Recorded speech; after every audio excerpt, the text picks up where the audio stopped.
All right, so we're basically recalling the establishment of the resting membrane potential.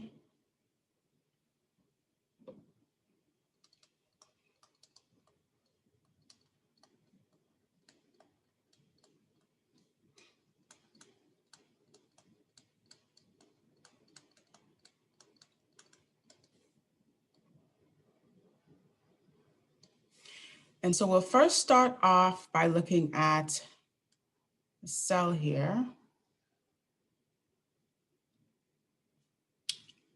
Let's draw this a little bit higher up.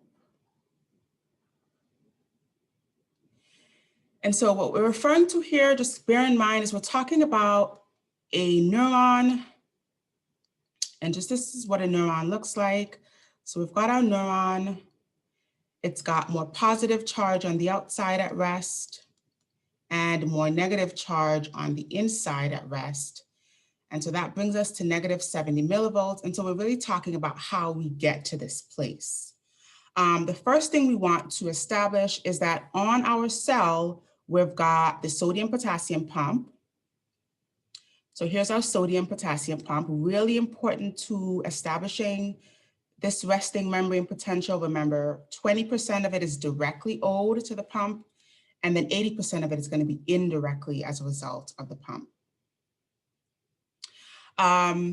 We've also got these leak channels. So we've got several potassium leak channels, and then less sodium leak channels. So we've got more of a permeability for potassium than we do for sodium. And just to kind of label our ions out here, so we've got the sodium. Let's draw sodium as these circles. Let's draw potassium as these blue squares, okay? So we know that the sodium-potassium pump pumps 3 sodium out. So we've got our 3 sodium going out and 2 potassium in.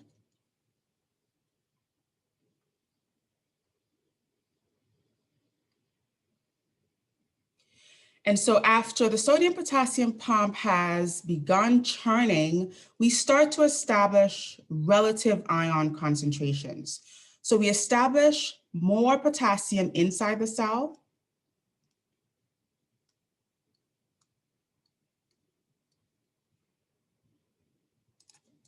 And then we establish more sodium on the outside of the cell.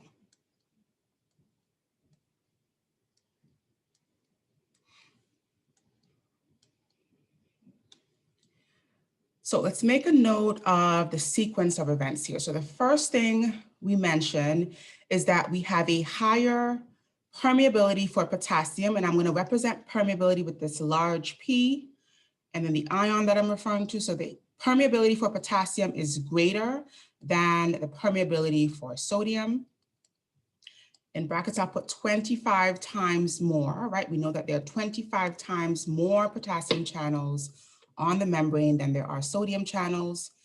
And so we also know that there's now a chemical driving force because we now have a concentration gradient.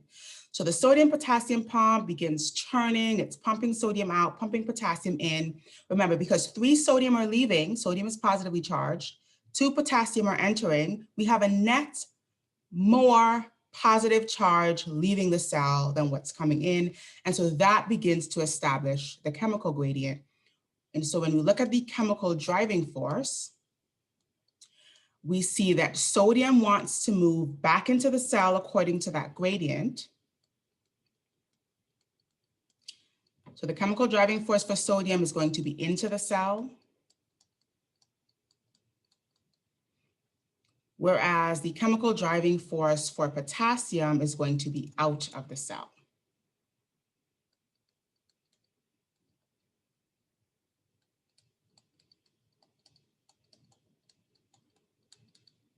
Okay, so that's kind of the first part of the story, right? Remember, when we look at our overall forces acting on ions, we kind of look at them separately and then we combine them. So the first part of this is the chemical driving force, which is created by the varying concentration gradients that were initially established by this pump on the membrane.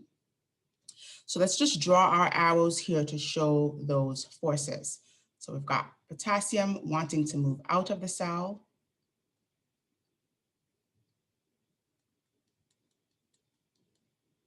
So that's the CDF for potassium, whereas sodium wants to move into the cell.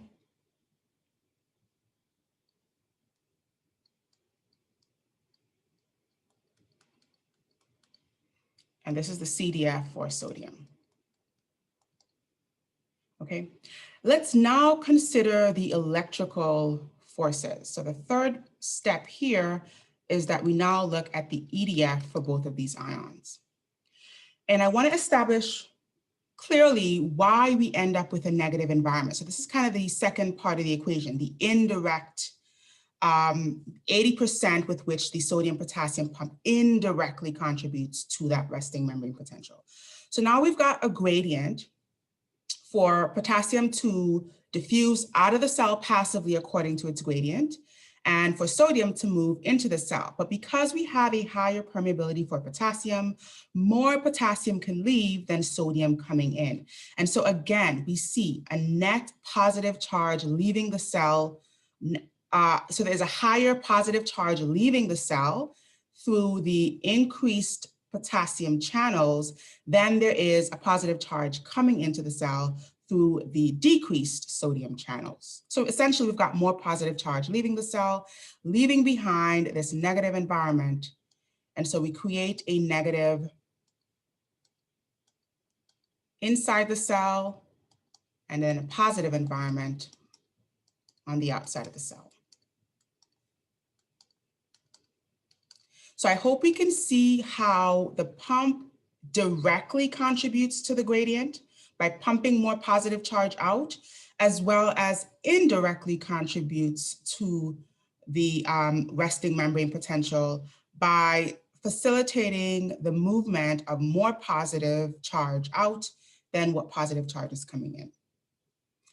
And so now we've got a negative environment inside the cell, a positive environment outside the cell. And so we can now consider the electrical driving force, which we know depends on the charge, on the ion, the charge of the cell. And so the electrical driving force for sodium is going to be into the cell, right? Sodium is positively charged. It wants to get into the negative environment inside the cell.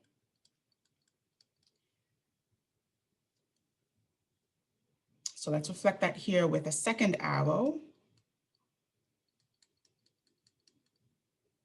So this is our EDF for sodium. And then if we consider potassium's electrical driving force, it will also be into the cell because potassium is also positively charged, wanting to get into that negative environment inside the cell. So again, potassium's EDF will also be into the cell. And so we'll reflect that with a second arrow here.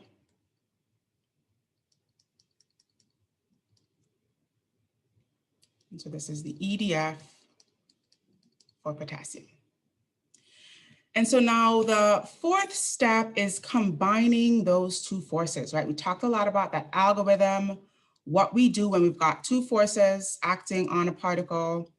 If they're in the same direction, we simply combine those two forces. So sodium, it's going to be pretty easy. We combine the two forces. We simply add those two values, and then the overall direction will be in that general direction. So we can say that the ECDF for sodium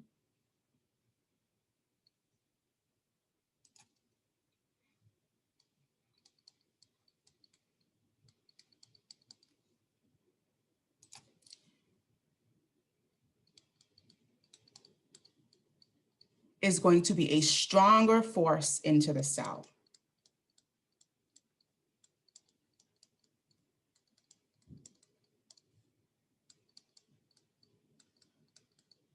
Whereas the ECDF for potassium is going to be a weaker force out of the cell. And I'll explain why it's going to be a weaker force here in a minute.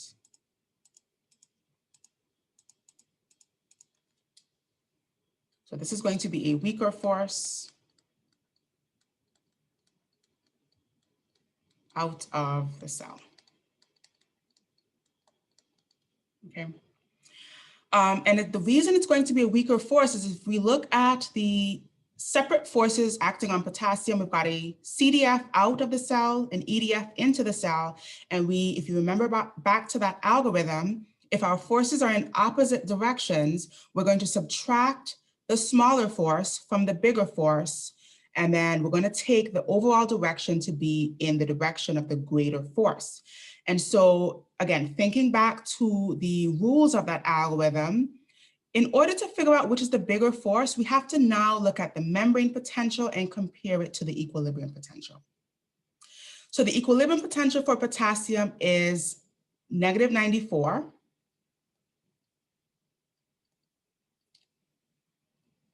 Whereas the membrane potential is -70. And so comparing these two values, the equilibrium potential is the bigger value, right? Remember, we're looking at the equilibrium potential specifically for potassium. And so because this is the bigger value, the overall force will be in the direction of the chemical driving force, which will be out of the cell. Okay, and then we simply subtract that 70 from 94, and that's going to be the magnitude or the strength of the force, which as we can see is going to be weaker than the overall combined force for sodium. So sodium really wants to get into the cell. It's a stronger force pushing sodium into the cell, whereas potassium has this opposing force trying to drag it back into the cell. And so it's going to be a weaker force overall out of the cell. Okay. And so that's our ECDF, so the net movement of our ions. And so after these ions begin moving in this general direction, we then establish what we call steady state, which is where there's no longer a net accumulation of ions on either side, and things just balance out. So we've gotten to steady state.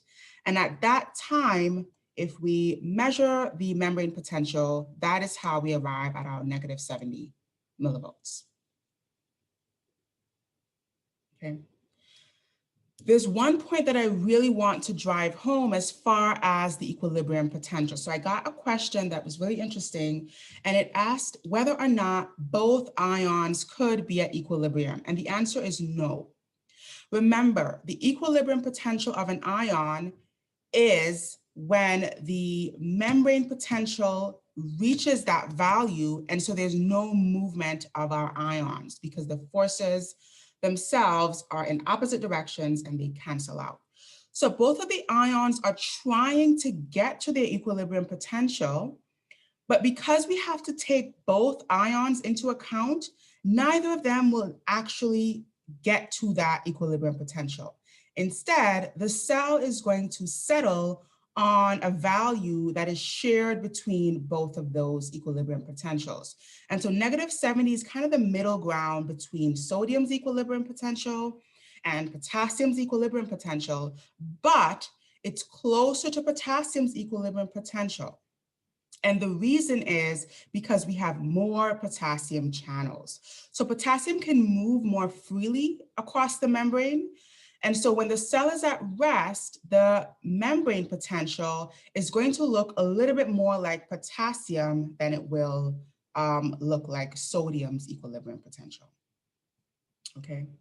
The second point that I want to drive home here is that because sodium's overall ECDF is really strong and into the cell, we have the membrane potential is further away from sodium's equilibrium potential.